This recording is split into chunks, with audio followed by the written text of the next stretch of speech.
Am I the a-hole for emptying out my dad's estate, basically making his will useless? I, 48 male, have helped my father keep his business afloat for years. I didn't mind. His support when I was young is the only reason I am where I am in life financially. I was able to graduate debt-free and start my own business straight out of university. My stepmother, on the other hand, was never my biggest fan. She thought I should have done more for her and her sons. I was already out of the house when my father married her, so I never felt like I owed her anything, much less her useless kids. Both of my stepbrothers ended up working for my dad's company, but they are useless. They spent most of their time servicing clients, taking clients to lunch and golfing with them, stuff like that. My dad needed help a few times, and rather than let him go under or go to the bank, I gave him loans at a very low interest rate. That way, if he couldn't pay me back, I could write them off as bad debt and get a tax deduction. I know now that he never mentioned the loans to her or her kids. And when I say kids, these are men in their 30s. My dad got sick 2 years ago, and my stepbrothers actually had to work. The company was pretty solid by then, and they couldn't screw it up too badly. My dad and his accountant were still in day-to-day control. He just couldn't go into the office. 6 months ago, my father rewrote his will. He left everything to my stepmother and stepbrothers. I was left token sentimental gifts. I don't need the money, but I could smell the BS. So I sold my loans to a business competitor of my father with the provision that I would personally make the payments until my dad passed away. So basically, they get the company when my dad died, and I got my money back. I was happy. When my dad passed, I got my stuff from his estate, just photo albums and other things of that nature. My stepmother got the house and a retirement fund, and the three of them got the company. They came to me about the loans after they figured out how much my dad owed me. They wanted to keep the same deal, basically 1% interest, and really lax views on collecting payments. I told them that I had already divested myself of any involvement with my dad's company, and that they had to deal with a different creditor who would probably want to collect in full or renegotiate. They think I'm an a-hole for saddling them with debt instead of the solvent cash cow they thought they were getting. It's still a viable company, and they can go to a bank themselves and get a loan to pay it off. Then they have a company that has debt payments to make. Lots of good companies are like that. Also, I think I exaggerated in the title. I didn't empty out the estate. My stepmother has enough money to last her until she dies, unless she spends it foolishly on herself and her sons. And my stepbrothers both share a good company that has an excellent accountant. If they actually decide to work, it will support them and their families forever. Now for the top comments. So let me get this straight. Your stepmother took everything from your father's estate, leaving you with nothing. And she's complaining that she's getting the raw deal? You must know you're not the a-hole. I had already received a large inheritance when my mom passed away years ago. All my dad really had was the house, some savings, and the business. And like I said, the business will require actual work to function. If they are smart, they will sell everything to the company that holds their debt now, then go find regular jobs. So your dad got really sick, then changed his will to favor the new family massively. Sounds coercive. Not the a-hole at this point. If you wanted to be seen as an a-hole but still be within reason, I would look into seeing if your father was poisoned, then nullify the new will. Who said he was coerced? Men are notorious for favoring the new wife's kids to keep her happy. He knew I didn't need the money. He was the one who let me know about the will. This debt is only about 15% of my net worth, and it was worth it while my dad was alive. Lol, I love the pettiness of selling the debt to a competitor. Power move. Not the a-hole. He was my dad's old business partner, but they had a falling out. I'm pretty sure his plan is just to consolidate the two companies. My dad's has some excellent contracts and assets. I'm failing to see how it makes sense. There has to be some important detail missing. If the original loan was for 1% interest, then OP would have lost money on it due to inflation. Granted, he's doing his dad a favor, but how does he sell that loan to a new creditor in a way that would make any sense for the new creditor to buy such a loan? The new holder of the loan can't unilaterally change the terms of the original loan, so he too would be losing money to inflation. The guarantor of the loan passed away. That triggers repayment. If I held alone, they could pressure me or try to make me look bad to my family. Now my hands are clean. Next story. Am I the a-hole for telling my fiancé he's not getting any of my inheritance for a new car? I lost both of my parents. My dad passed away about a decade ago, and my mom died a few years after that. I was there when she passed. I had to try to save her, and I couldn't. That kind of experience doesn't fade with time. It settles into you and becomes something you carry, whether you want to or not. A few months ago, I received a payout I wasn't expecting. It turned out there was an old pension connected to my mom that no one knew about. It wasn't a life-changing amount, but it was significant. When I found out, it hit me harder than I expected. This was it, the last tangible thing I would ever receive from my parents. No more surprises, no forgotten accounts, no final letters. This was the end of that chapter, financially and emotionally. My fiancé and I got engaged last summer. We've been together for a long time and bought a house together about a year and a half ago. Every bit of savings we had went into that house, so wedding planning has been on hold. We've always kept our finances completely separate. Everything is split down the middle, even though he earns more than I do. That's how it's always been, and it's something we both agreed on early in the relationship. When this money came in, my first thought wasn't practical, it was emotional. I thought, finally we can have a wedding. It felt like my parents were giving me one last gift, a way to be present for something they'll never get to see. For the first time since losing them, the money didn't feel like money. It felt like love, like closure, like something deeply personal. His first thought was a new car. He brought it up almost immediately. He suggested we use some of the money to get him a better vehicle. That stopped me cold. I bought my own car last year on finance. I saved for the deposit myself and never asked him for a cent. I didn't even consider asking because that's not how we've ever handled money. I tried to explain why this felt different. This wasn't savings I built up through work. It wasn't shared income. It was the last connection I have to my parents. But he keeps brushing that off, acting like money is money, and saying that since we're getting married, it should be shared. But we're not married yet, and even if we were, we've never shared finances before. So why does he suddenly feel entitled to this now? I told him no. I was clear and firm about it. Since then, things have been tense. He says I'm being selfish. I say he isn't entitled to my inheritance, especially when he wants to spend it on something solely for himself.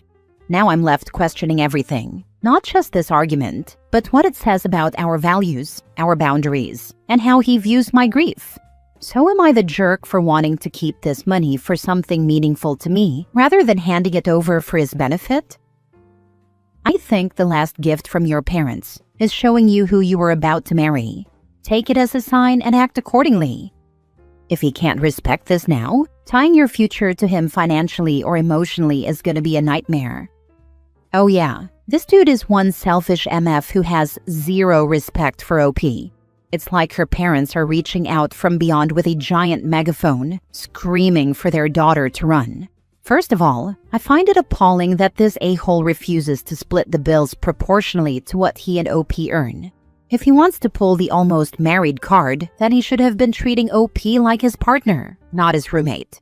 Where was he while his lower-earning partner was skimping and saving for the down payment on her new car? He was sitting by, watching while basically taking advantage of OP. And now he thinks he's entitled to her final gift from OP's parents? Oh hell no, OP. She needs to nope out of this relationship before she's tied herself any further to this massive a-hole. Not the jerk. He makes more than you, only pays half the shared expenses. Didn't even offer to help you get a new car. And now he's demanding that you buy him a new car with your inheritance, instead of using that money to get married. 99.999% of the replies to this post are telling you to walk out on this man, and they're absolutely 100% right. Your mom didn't just leave you some money, she is also saving you the cost of your inevitable divorce from this selfish, manipulative jackass. Next story. Am I the jerk for kicking out relatives after I came back from a work trip? I'm a woman in my late 20s, and I live alone in a small but very cozy apartment that I worked hard to afford. A few months ago, I had a long work trip planned, almost 3 weeks, and around that time some distant relatives reached out. They were visiting the city for personal reasons and asked if they could stay at my place for a bit. We are not close. I see them maybe once every couple of years at family gatherings, but my mom pushed me a little and said it would be the right thing to do. I agreed, with very clear rules. No parties, no extra guests, clean up after yourselves, and treat it like it's not yours. While I was away, they sent a few polite messages, thanking me again and saying everything was fine. I honestly didn't think much about it because I was busy with work and deadlines. When I finally came back home, I opened the door and instantly felt my stomach drop. The apartment smelled bad. Trash bags were piled near the door. Dishes were stacked in the sink like they hadn't been washed for days. My couch had stains. My bathroom looked like a public restroom, and some of my personal items were moved or used without asking. One of my plants was completely dead too, which sounds stupid, but it really upset me. I confronted them right away. They laughed it off at first, saying they didn't have time to clean yet and that I was overreacting. That really hit a nerve. I told them this wasn't what we agreed on and that I wanted them to leave. Not in a screaming way, but very firm. They got offended and said family doesn't kick family out like that. I told them family also doesn't trash someone's home. They packed up and left the same day, clearly angry. After that, things got worse. Apparently, they told the rest of the family their version, that I threw them out without warning, that I was cold and selfish, and that I cared more about my apartment than about people. Now I'm getting passive-aggressive messages. Some relatives stopped talking to me, and my mom says I should have handled it more gently. I feel guilty sometimes, but at the same time, I feel like my boundaries were completely ignored. Am I really the jerk here? I didn't expect to come back to a mess like that, and I honestly felt disrespected. Maybe I could have been calmer, but in that moment, I was just done. Send pictures to everyone if you haven't cleaned yet. Yeah, I wish I had. I was too overwhelmed and just started cleaning right away. I couldn't sleep or unpack with trash and smells everywhere, so fixing it felt more urgent. Send them a detailed description of every disgusting thing you had to clean and why. If they still defend the behavior, cut their sorry asses off. And check and freeze your credit. These a-holes have had a lot of access to your information. Who cares what worthless relatives think of you? One less $14 gift card at Christmas? Block and ignore. How did they get in? Change your password and/or locks. Yeah, blocking sounds tempting some days. They had my key. I never thought they'd disrespect my place this much. Definitely rethinking who gets access now. I have let my mom alone, or both my parents, stay in my apartment when I've traveled. I stopped doing it after the third time, when I came home and couldn't find things. My mom has a habit of cleaning and moving things, which includes throwing things out that shouldn't be thrown out. I don't really even like having my parents visit in my apartment because my mom can't help herself. And to note, it's not like my apartment is a disaster or extremely dirty, just a bit cluttered because it's small. I'd be very hesitant to let family members I didn't know well stay in my place without me. You had every right to ask them to leave and be pissed at what you came back to. You did them a favor and they disrespected you and your space. I'd probably change my locks since they had a key and reconsider letting family stay when you aren't home, especially family you don't know well. Not the a-hole, but your family is. They were disrespectful to you and your space. Ask the flying monkeys if they'd be happy to come home to a dirty, smelly, trash-filled apartment with their stuff moved, used, and gone, when they did family a favor and let them stay, and I'm assuming saved them a lot of money. Also, I'd charge them for the cleaning and any damage they caused to the apartment, furniture, and personal items they used without permission. And if there is a next time, always document everything. Last story. Am I the a-hole for telling my wife that's why you should get a job after she told me people shop a lot more than she does? So my wife and I are in our late 30s. We've been married for 13 years, and she's been a stay-at-home mom that whole time, other than doing a short Grubhub gig for a few months. She made the decision to be a stay-at-home mom because she wanted to spend time with the kids and not miss anything, even though when we were dating, she said she wanted to work, and I expressed wanting to be a dual-income household. One child is mine biologically, the eldest is not. They are 14 and 11. Yesterday, my wife went to the mall shopping, and when she came back, she said, "You should have seen all those people with a lot of bags spending over $800. And here I was spending only $100. I felt poor." I told her, "Well, if you feel poor, maybe it's time for you to get a job." She went silent and walked away. For reference, I make $130,000 at my job after taxes, and we live in a low cost of living city with modest expenses. I give her $1,000 a month in fun money, and she feels it's not enough anymore. We have a separate fund for gifts. The fun money is purely for fun. This trip to the mall was just shopping for herself. I could increase her allowance, but I think it's reasonable as it is, so I just throw the extra into investing. She's always saying how we should invest less and spend more, but I disagree. She often shows me her friends on vacation, their wives shopping, or what new car their husbands bought them, etc. And I always say the same thing. Most of those wives work jobs too, and she doesn't, so I feel it's not an apples-to-apples comparison. Am I the a-hole? Guess who's not at the mall spending anything? Poor people. Her dad is said as flawed. Also, the working at the mall. My personal theory? She doesn't need more money. She needs more to do. I'm not sure I could spend $1,000 a month in fun money, but I work full-time and don't have time to spend thinking so much about myself. Ding ding ding.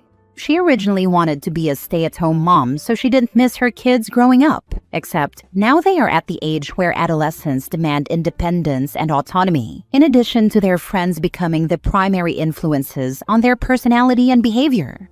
So she's not necessarily as present as she once was. She needs to learn a hobby or get a job if it's bothering her that she can't show off material wealth, since not shopping more often is preventing her from receiving that temporary dopamine hit. Justified, not the a-hole.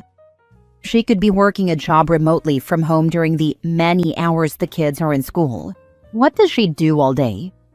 She does yoga with her friends, then they go have brunch. Then she'll run errands, clean or go shopping, and then cook dinner.